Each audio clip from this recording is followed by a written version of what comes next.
Hi, I'm hoping everybody can hear me. Sorry about the delay there. We were having some computer issues.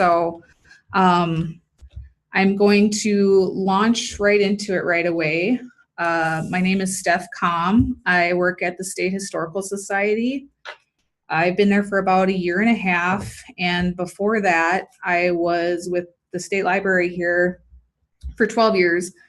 And 5 of those years, I worked on starting a digitization department here at the State Library. All of my slides are going to be coming from my personal experience getting this started and the kinds of things that I looked at and I went out and I learned about. So there's going to be a lot to cover, and I'll try to fit it all in here since we're even a little bit down from before. But if you have any questions, please hold them until the end if you can, or you can always, I have all my contact information on the end slide. So you can always contact me later if you have questions. And so I'm just going to launch right into it here. So the first thing to think about with digitization is its definition. And these are just kind of a couple different definitions. So basically you're taking something that exists as an analog source material and you're converting it into a numerical format, which is what computers read. So you're turning it into zeros and ones. And so digitization process itself is very easy for the most part. You put something on a scanner or you take a photograph of it and there it is. It's turned into a computer readable format. The catch comes when you're trying to organize and manage your digital materials. So my mantra, and I will repeat it over and over and over again, is digitization is about access. It's not preservation. So when you're digitizing something, you're not digitizing it to preserve that object. You don't want to throw away what you've digitized because stuff that exists in paper format can exist for hundreds of years. Stuff that exists in digital format is a lot more sensitive and takes a lot more effort to contain and preserve. So again, access, not preservation. Some basic digitization vocabulary, and these are not your typical Webster definitions. These are kind of my definitions and trying to make it a little bit more relatable. You can get a lot more technical about this kind of stuff, but these are just some of the basics. So when you're looking at digitizing something, there's a lot of different settings that you can use, and they're all going to affect your end file size. So one of those things is resolution. And a resolution is basically just a measurement of how much detail an image will have. The higher the resolution that you scan at, the finer amount of detail that will be visible, but it will also create a higher file size. So that's kind of where standards will come in, and you can kind of get working knowledge of different resolutions for different types of things. And the measurement that goes with resolution is DPI or PPI. And a lot of times those are used very interchangeably. Technically, when you're talking about the digital object, you should probably be saying PPI, but I've seen it both ways multiple times. So dots per inch usually goes with a printed photo, and then pixels per inch is what would be referred to in a digital photo. And basically, all that's saying is how many little dots that make up your image and how many are in a certain quadrant of that image. So the more dots, the more detail is going to be visible in your photo. And so you can kind of imagine it as, if you're familiar with art and pointillism kind of stuff, if you have an 8x10 sheet of paper and you have 10 points on that sheet, it's not going to make a real clear picture. But as you add more and more dots, it's going to become more and more visible what it's supposed to be, what it happens to be. The next term is color depth. It can also be called bit depth. They're interchangeable as well. I like color depth personally because it makes more sense to me as a non-techie type person. So this is also going to affect your file size. The more bits you use to scan your photos at, the higher your storage size is going to be on your file. So the more bits, the richer the color detail. So the examples that I have on the slide here are grayscale, black and white, and color. Black and white is going to be your lowest amount of detail. So it's going to be, you know, blocky, choppy, your typical black and white. Grayscale is stepping up a little bit. It's still not getting the color, but it's more detail. And I tend to like to do grayscale for a lot of photos because you're not going to have as much storage, but you're still going to have some of the detail.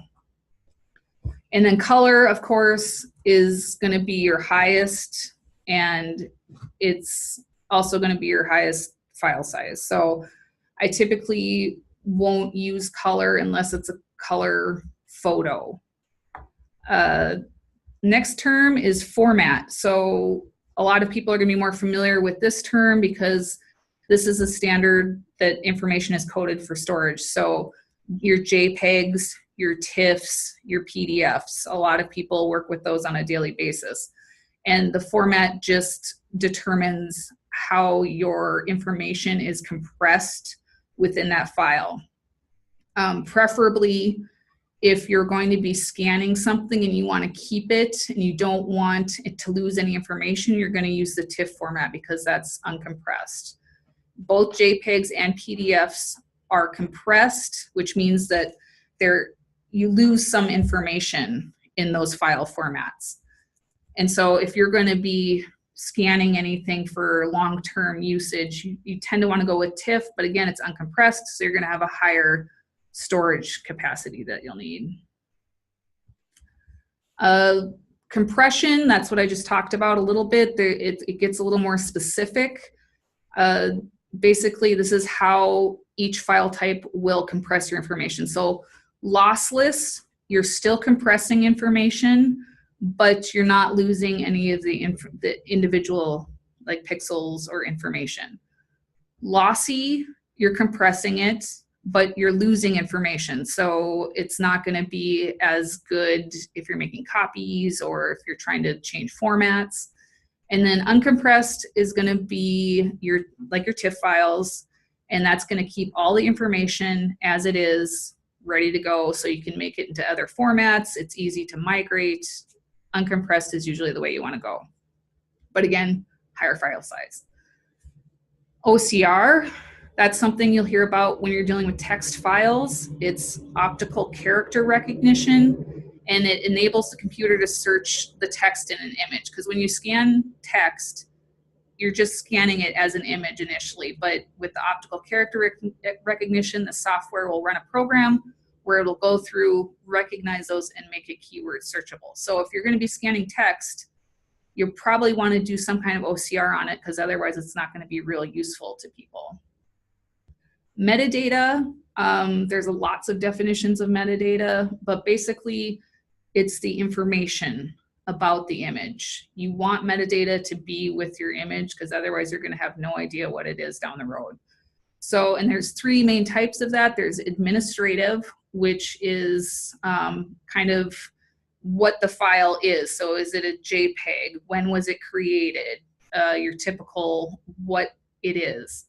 Descriptive is going to be what the image is about. So you have two people standing in front of a truck. That's descriptive metadata. And then structural is metadata about how things will relate to each other. So if you have a 5-page booklet that you scan, this is page 1, this is page 2, and page 2 comes after page 1. So it's relating within a structure. Copyright, that comes into play in a lot of library land activities. And it comes into play too a lot with images, because if you don't have the copyright, the rights, the legal rights to the image, you shouldn't be publishing them online. So you have to make sure that you know what the copyright status of the item that you're scanning is. And then platform is your major piece of software. So this is going to be, if you're scanning this stuff and you want people to access it, you're going to have some kind of platform to show that to people. And this is a nice little graphic that kind of illustrates the digitization life cycle. So it kind of makes it, and this is the way that I laid out my slides as well. So if you look on the left there, there's the selecting. So obviously you can't digitize everything you own because it would be a crazy monumental task and a lot of work. So selecting starts over there on the left, and then you've got your creating. So this is going to be your scanning, actually making the digital object. Then you're going to add your metadata. So that's going to be your describing portion. And then you have to manage that information, and that's probably the toughest part, because you have to organize it. You have to make sure that it's somewhere people can find it. You have to make sure the metadata stays with it, and then, you know, preserving that, the integrity of the image, making sure that nobody messes with it, changes stuff, whatever. And then the two bottom pieces, I'm not going to touch on a lot in this presentation, are discovering and using and reusing. So that's going to be the access part of it. That's going to be how people are getting to your digital content. Okay, so selecting, that's going to be your first decision to make, because that's going to determine what kind of equipment you need, maybe what kind of software you're going to use. So these are kind of the things that, the criteria that I use when I'm looking at things to digitize. So if things are high interest, they get a lot of use.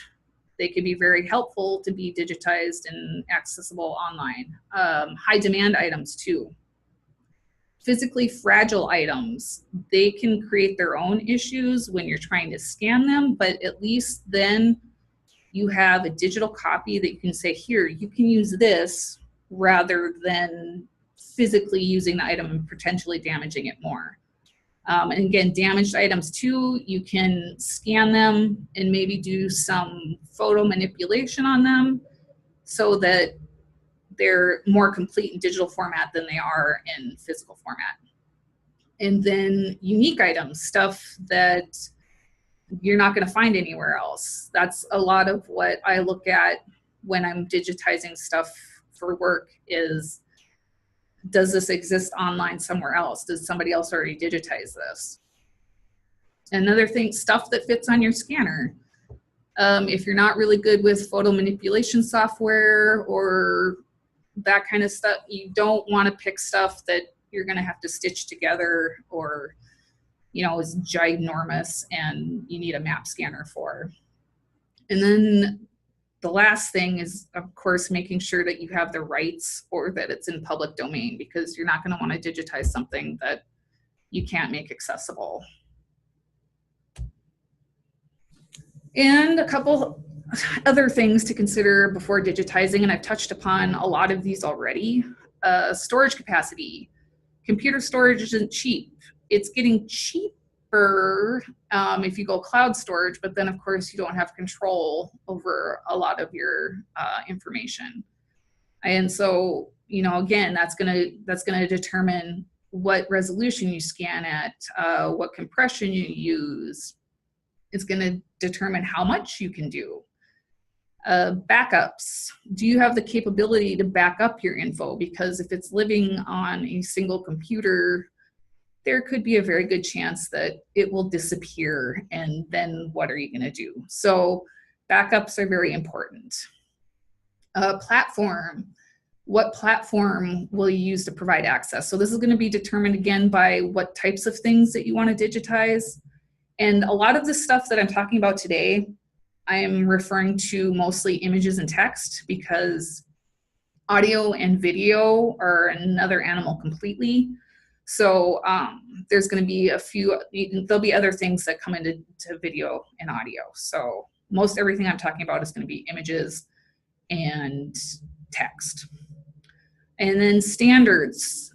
Standards are fantastic because they can tell you what you should be using. They're really great. And I've included some standards at the back that are easy to follow and national standards. So you just say, okay, I want to scan images, and it'll say, okay, standards, resolution, bit depth, all of that stuff. So it's kind of laid out for you. And then type. So what types of material are you scanning? Because that's going to determine a whole bunch of other things, equipment, platform, all of that stuff. And especially like if you're doing text, you may need OCR, you might need a different format, you might need additional software. Okay. The next step is how to digitize, so creating it. You want to choose your scanning standards. So this is again where a printed national standard will help you out, because it'll give you a good idea of what file format you want to use, what compression, what resolution, color depth, all of that stuff. They usually are very easy to understand. You need to, if you don't already have a scanner, which will dictate certain things already, you want to pick a scanner that's going to fit your standards and your needs for what you intend to scan. And then you're going to have to look at, do I need additional software? Do I need something that's going to add the OCR if my scanning software doesn't already do that? The little picture I have in the corner there is the Epson scanner software. So it's real easy to use. They have a couple different modes. You have your office mode, you have your professional mode, and so then you can even set kind of templates up that say, I'm going to scan an image, and then it defaults all of your resolution, it defaults your bit depth, it defaults everything. Choosing a file naming schema. You want to use something that is easily understandable, organized, and consistent. Consistency is key. You want to choose all of that kind of stuff ahead of time. And if for some reason you're dealing with a whole bunch of digital content that somebody else created already and it's crazy or something, there's a lot of awesome bulk file naming utilities that you can download that are free online. And so I've used a few of them. They're miracle workers. And then make sure that you have a computer that will have sufficient storage and image manipulation capabilities. So if your computer doesn't have enough memory, a lot of times it'll really chug when you're trying to manipulate an image, if you need to crop it, if you need to do other things. And then obviously, if you don't have enough memory, you're not going to have enough storage to store your actual items. And how to digitize describing.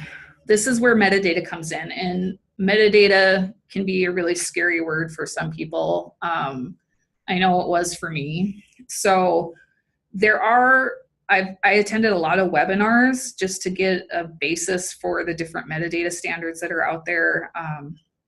I have an examples on there, Dublin Core, MODS, METS. There's a metadata standard for almost every discipline under the sun. So for most people though, Dublin Core is going to be sufficient. It's really easy to work with. It's easy to understand, and a lot of the software is set up for Dublin Core. So it just has a basic set of core elements, and then you just fill them in. And a lot of them you can see floating over her head over there on the corner, your title, your subject, your format, publisher, date, all of that stuff. Those are basics. So you can determine how basic or how enhanced you want to make things. And then you have to think about, when you're thinking about that, think about how people are going to access your information when you're choosing your field. So is basic information going to be good enough? Is that what you have to work with? Or do you need to add a few fields? And again, be consistent with data entry. A lot of the fields you can set up vocabularies for, especially I use Content DM for my job, so there's a lot of dictionaries that are available, so it makes it easy to be consistent with terminology. And that folds right into using formats, but like the W3C for date entry, and that's an international standard, and it's one that is used widely on the internet. And then using stuff like rightstatements.org for your right statements. The right statements are very important, and rightstatements.org has simplified the process. So it makes it really easy to go across collections and see, you know, can I use this? It makes it easier for people accessing it to know, okay, somebody has copyright on this, I can't use it, or it's open, I can use it, whatever, I don't need to get permission. And then I have a few examples here in my slides of, these are cool pictures that I digitized, but there's no metadata with them. So you really have to have some kind of description with your photos and files, and because people will get really irritated with you if they can't figure out things about your photos. And then the probably most intensive part of digitization is managing your content. You want to make sure that you have an organizational structure, and that goes back to, you know, having a structure for naming your files. Again, be consistent. I have be consistent on everything. And then digital preservation is something that not a lot of people have a good grasp on. They think that just by digitizing something, you're preserving it. But with digital preservation, and that could be its own like 6-hour workshop. So I'm not going to get really into digital preservation, but you can come to my session at the North Dakota Library Association conference on that one. And but these last three kind of speak to digital preservation, because digital files are a lot more fragile than your paper copies. So paper can last for hundreds of years, but digital copies they're vulnerable to deliberate manipulation. Somebody could hack your files. They are vulnerable to people not knowing what they're doing and messing it up without even knowing it. They could disappear from your hard drive. Your hard drive could blow up. So what you want to do is you want to have at least 3 copies in preferably separate locations, so that, you know, if there's some kind of natural disaster like a flood, if you have 3 copies spread around town, you know, you can kind of mitigate that a little bit. But preferably, you know, I'm going to send a copy of all my photos to my uncle in Canada, or, you know, that kind of thing. So you want them apart, just in case one fails or something happens. You want to make sure that you maintain your storage and computer systems, because you could have, you know, a few backups, but if you're not checking them regularly, or there's a power failure or that kind of thing, your stuff is poof gone in a second. So you could lose, you know, thousands of hours of work in just a second. And the other thing too is that digital preservation is an active process. You have to be constantly checking on your stuff, and there's programs, and there's a lot of sessions too on digital preservation. So, and it's definitely something to keep in mind if you're going to take the time to make the digital object and keep it, and, you know, have people accessing it. You need to work on the preservation aspect too. And so you can make preservation plans, all sorts of stuff. But again, it's its own animal. And the part that I'm not touching on a whole bunch here is the access and use part. So again, digitization is about access, not preservation. So you want to digitize things for people to find. And so you need to, you know, figure out how you want people to access it, decide what you want people to access. It's possible maybe you want to digitize something, but you don't want it out there. And often your choice of platform that you choose for the access part will affect how you form your metadata. So here are some of the basic standards that are out there. These are national standards. FADGI, the federal agency's digital guidelines initiative, is designed for federal agencies. So it's a little bit more techy, a little bit more involved, but it's very good. Same with NARA, a little more techy. It's designed for archives. The one that I like and the one that I used extensively was that third one on the list there, and that's the BCR's CDP Digital Imaging Best Practices. And those are about 10 years old now, but they're still very, very relevant, very well laid out. And that is what I use to base a lot of my working life on. And then I didn't put any of the other metadata initiatives on here just because they are a little bit more involved. So I just put the Dublin Core link here because it's basic and most people are probably going to go that route. And then I also have some resources here that I didn't touch on in any part of my presentation. These are just some really good getting started with digitization, personal archiving. So it's all real entry-level stuff laid out really nicely. The digital copyright slider, really handy for trying to figure out copyright issues. And the Digital Preservation Coalition, I put one link on there for preservation. So it kind of gives you a good overview of what it all is entailed with digital preservation. And then here's my contact info. I love questions. If you do have some, please don't hesitate to contact me, either call me, email. And this was a lot of information to pack into a half hour. So again, if you have specific questions, give me a call. And do we have anything in the chat? Not at the moment, but we can wait a couple minutes. Okay, yeah, if you have a couple minutes and want to stick around a little bit longer, you can throw something in the chat. And yes, we will send out copies of the slide. And I believe, was there something else you were sending out too, Angie? Oh, and the recording. The recording will be available on YouTube, and we will be sending out copies of the slides. All right, so we have a question. Can you explain the difference between platform and the metadata?